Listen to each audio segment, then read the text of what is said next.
subscribe to my channel and hit the bell icon so you never miss any video from my channel. In the book, I'll reference certain films that require different training, like for Cliffhanger as opposed to Rambo, and then Rocky, and then Copland, which is at the other end of the spectrum. Now, the people that really honestly are interested and care about their well-being will look at him and hopefully get some great advice, take something away from it. He kind of is his own walking advertisement. He's 58 years old. You know, he's in better shape than guys 25 years old. All my life I've been fascinated with what can be done to the body. So I got into this company called Stallone and Stone, and it's what I've been experimenting with for 25 years. So I've taken all my experiments, put them into a form that I think is easy to follow, ready to use, and I guess I'm the guinea pig. So it works. I think the kids and the wife is the thing. That's him, I think, paramount at this point. Before he'd go off 7 months, do a movie, he wouldn't do it now. He really, truly married the right girl, because that's the girl who is his heart. Sylvester's finally found, you know, the woman of his dreams, and I think she's a fantastic girl. Always have done. Easy to get on with, no side to Jen. There was no agenda with Jennifer, and she just loved him. And in fact, they got 3 daughters now, and he's, you know, I would never believe that Sly would have settled down and become a happy family man, but he has, and I'm delighted for him. They really love each other, and Tough Guy is so afraid of her. You hear me, you wuss? He surprised me. He had gone to a store and he took one room and he put all of his dresses that he thought were so beautiful that looked nice on me. He put them all out, and I walk into this room and music's playing and all these dresses, and I'm looking at my sister going, what's going on? And all of a sudden he walks in and he goes, pick out a dress, we're gonna get married. So I go, when? I haven't been very lucky in marriage.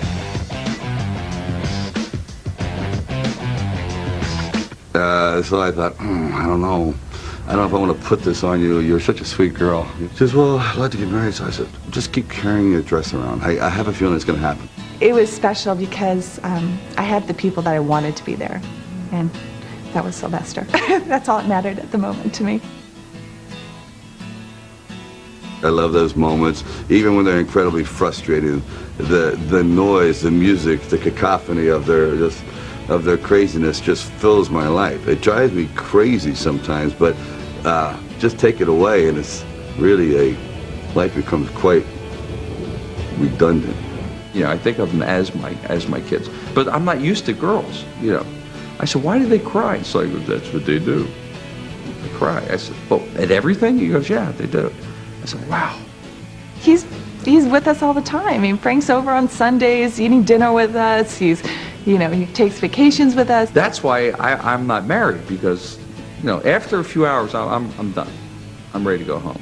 Uncle Frank, are you staying? Nah, Uncle Frank's got work to do, kids. It's great. I love you. He's a great father. He's the one that my girls go to in the middle of the night because if they have to either go to the bathroom or they're scared or they need something. Every single night, at least 1 or 2 of them is in our room coming to get him, because he'll take them back to bed. He'll lay down with them until they fall asleep. And there's not a moment that he doesn't want to spend with his kids. My wife's unbelievable. She has 3 kids. She runs a business. She works extraordinarily hard. There's not a lot of help around the house. She cooks the meals. She takes the kids to school. She goes, I raise my kids. I don't need they're my kids. I had them so I could raise them. We have the same hopes and dreams for our children as everybody else does in our lives. We're very normal, very real. That's a lie. There's nothing normal about this family until you go to see other people's families. You go, you know what, we're not as bad as we thought. I mean, he'd rather be home reading a book or writing a story or spending time with us, you know, or on a golf course than he would be being the movie star. So he's like in panic mode 24/7 because he knows there's going to come a time when they will date. And now you've got 3 daughters. It's going to be really expensive now, the weddings. And I said, I hope they all get married at once, so you have a huge bill. I don't even want to be around when these girls start dating. He worries about it quite a bit. Because I think if it was him, I think he'd rather have them single for the rest of their life. I think he knows what he was like as a young man, so I think that's it's like he's thinking karma's going to get him back. I got engaged 42 times today. It was a hell of a night. guy like that better never come near my house. We're such hands-on parents. Hopefully it won't be an issue. If you're like me, like a schlepper, when I was coming around playing guitar, hey, can I play a tune? It is a problem, and I have a feeling I'm going to be dropping a ladder down as soon as he falls asleep so they can get out of their bedroom and quick. The children to me are my greatest joy and my most solvent pain, really. Because they can take me the highest and they can take me the lowest, and I guess that's just a definition of love too. I have a child, Sergio, who was diagnosed with autism at a time when no one knew what it was, and autism is incredibly tragic. That because it on Monday your kid is fine, on Tuesday gone. Yet he looks perfect, he sounds perfect, whatever, but gone, and he's gone into a dark, dark world, and rarely they ever come out of it. So you begin to question, God's motives. Start to question science, what it is, and then you start to question yourself. Can you feel the same love that you felt before, and same responsibility, or then again, whose fault is it? It really, you go through a lot of soul searching. So it takes a lot of work to work that out, and you come to terms, and then another tragedy strikes, and you have a daughter, perfect, beautiful, mother's incredible, born with a hole in her heart. When Sophia was 2.5 months, she was diagnosed with having a hole in her heart. She had a VSD, and for Cy and I, it was, you couldn't, when you're new parents and you have this new little baby, precious little girl, and for the doctors tell you she's going to need open heart surgery at 2.5 months old, and she was very, very thin and very weak, I'm thinking she's never going to survive this. You realize you are powerless. You're movie, you're this supposed, guy that has it all, and you do, and then you have nothing. So now you really start to realize that we are not an island, that we are so dependent, so fragile, and so co-reliant on other people. I knew she was going to make it. There's, when they said to us, and Cy and I both started crying after they said, say goodbye to your little girl, and we're like, what? Say goodbye? She's coming back in a few hours, That was hard. That was hard, but but she's great. She's beautiful, and she's healthy, and she's a very special girl. What I really understood there was the strength of female over male in that kind of situation. That was really, I got physical strength, but my wife showed an amazing emotional strength, which is 10 times stronger than physical strength. Physical strength, anybody can get that. Just vitamins, working out, whatever. Emotional strength, that's deep. It definitely brought us closer. I think, that moment of just being there in the hospital room, we didn't leave. We were there 24 hours a day until she left. I didn't see daylight until I took her home. He's a good golfer. Right now, my golf game is so bad that I can't criticize anybody else's. I keep trying to get him not to swing so hard. I tell him he's so strong he should swing easy. He hits the ball 1.5 miles, sometimes left and sometimes right, but 1.5 miles. He likes taking these divots, and golfers come out of the holes of these divots that he takes. He only gets in trouble when he tries to kill the ball, and he forgets that it's not a boxing match, it's golf. It's more like ballet than boxing. So we're playing, and he kind of hooked one into the trees. So we're looking for the ball, and I go, Sly, is this your ball over here? And he goes, does it say practice on it? And I go, yeah. He goes, yeah, that's mine. He plays with practice balls. Okay, yes, I do borrow practice balls off the range, which I figure, what the hell? Can I practice at home? That's the way I look at it. Of course, people look at it as theft. It's all right, I understand that. It's just a philosophical difference. Made up his mind to play golf. Became a really good golfer. Once or twice I beat him. He's probably better than I am. Playing with the president was amazing. I said, this is a guy that runs the world. And I was so irritating to him because I was practicing my swing all the time, and there's photos of him swinging and then me next to him, and he'd be looking around and go, I'm surprised I wasn't audited. can you stop swinging when I am swinging? But so he was great. I like the philosophy behind golf. If I hit a ball, I don't want it coming back at me. That's it. It just keeps going and going and going. And I like what that represents. This little gesture of hitting the ball. It seems so simple. Not. Well, I'm taking this to the next level. It took my stature to a whole different level. Forget Rocky, forget Rambo. When you're the toy maker, you now have real street cred in my house. As a testament to Spy Kids 3D is the biggest international Spy Kids. Normally number 3 is the least, one, but this was the biggest Spy Kids of all. Bigger than number 1, bigger than number 2. And I think a large part of that is Stallone. Really played it broad and wild for kids. He was fabulous. In that character, you're finally allowed to just step out and say, all right, let all this madness come to fruition, let it all bubble to the top. And then you really see, the actor's true personality, that there are all these nonsensical, wonderful craziness and dark characters that just boil to the top. And you don't get that chance very often, because then you can cut loose. That's where you can really start to chew the scenery and leave holes in the wall. I mean, you can just be the biggest ham in the world. The kind of boxing I know is a very noble sport. It's been getting a bad rap because quite often the way it's presented now, it's one-dimensional. They've come from across America, each with a different story.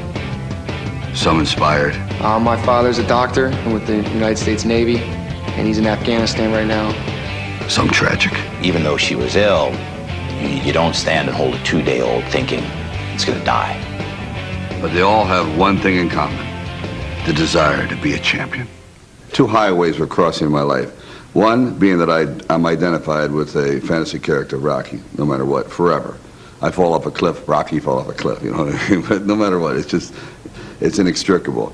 And then there was an opportunity to really meet boxers who were at that kind of crossroad in their life, who were underdogs, who were trying to achieve something. I thought, if I could overlap the 2, that would be very, very unique. That's something that would be a first in my life. Something, and when you get to my age, finding firsts is a very rare situation.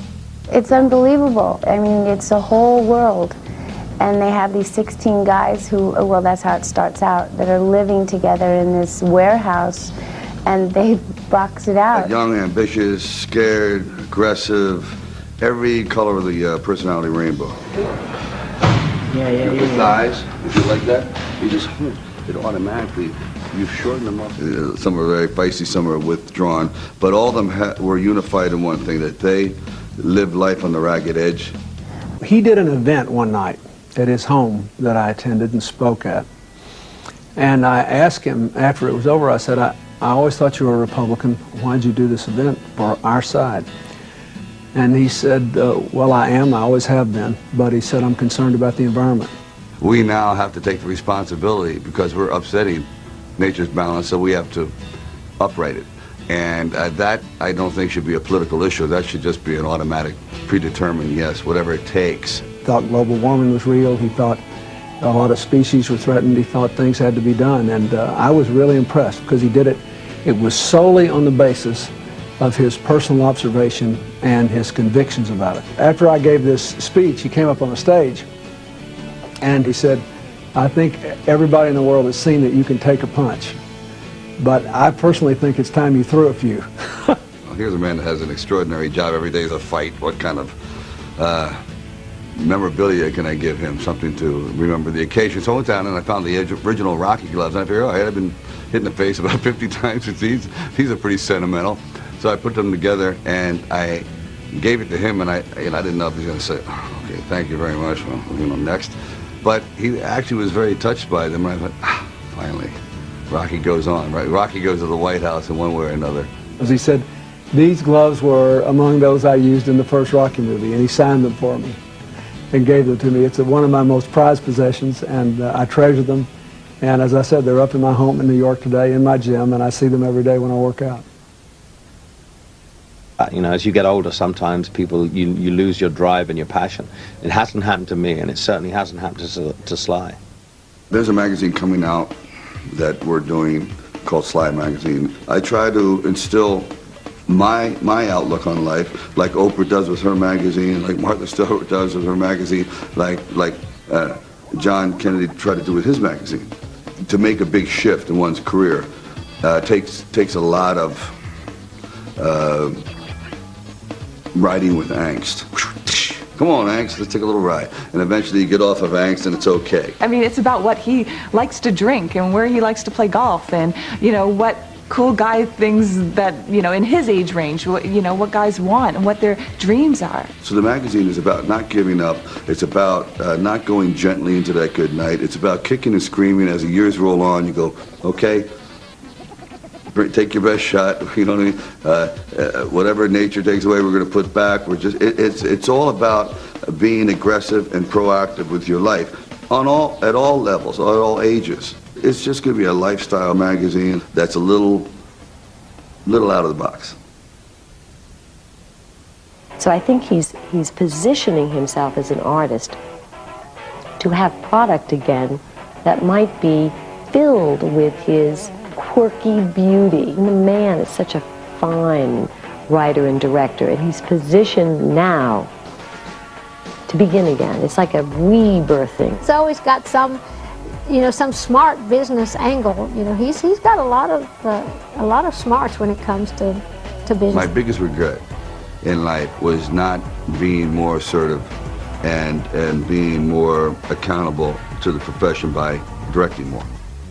And he still has this unending, lust to do something bigger and better, and he's very much involved. And he gets frustrated like all of us, and he drives himself pretty hard. Physically, probably the toughest person I've ever known in my life. He's, at the same time, probably what people would be surprised to hear, one of the most sensitive people I've ever known in my life. And definitely one of the smartest people I've ever known in my life. He's very demanding for excellence, extremely passionate. But the best word of all, Sly's raw. And that rawness came through clearly in Rocky and Rambo. He's like anyone else. He can get moody, he has his times. I don't think it's easy being him. He's never let me down. He's always been funny. He's always, he's been one of the nicest things to happen to my life. Heart, body, and soul. He is a contradiction. But I want to thank the entire French nation for this incredible honor. And if I died right now, I don't mind, because I've already gone to heaven. Well, I think he's charismatic, absolutely. He's a big personality, and you sort of always know where he is in a room. He's kind and thoughtful. I walked in a restaurant and I saw him sitting there, and he had just a glow. I mean, it's just an energy around him. He was amazing. I just thought, God, this guy actually is funny and interesting, and he actually was listening to what I was saying, and he was a really incredible person the first time I met him. He's a really generous man, and he's got a really sweet heart, and he's a good friend. He's one of these people that you can just have the best laugh with and send up mercilessly. Hey, where'd you get those boots? I said, I found them. Hey, Hey, Arnold.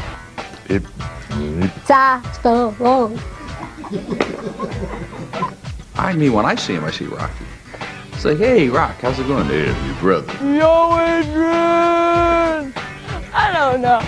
And if I maybe keep chipping away, eventually one of these darts that you're throwing in the dark is going to hit a target. And I got very, very fortunate, but that's always been my credo. It's like just a certain portion of the day going after the impossible. But I love him. He's a good man. That's all I got to say. I mean, he's boring.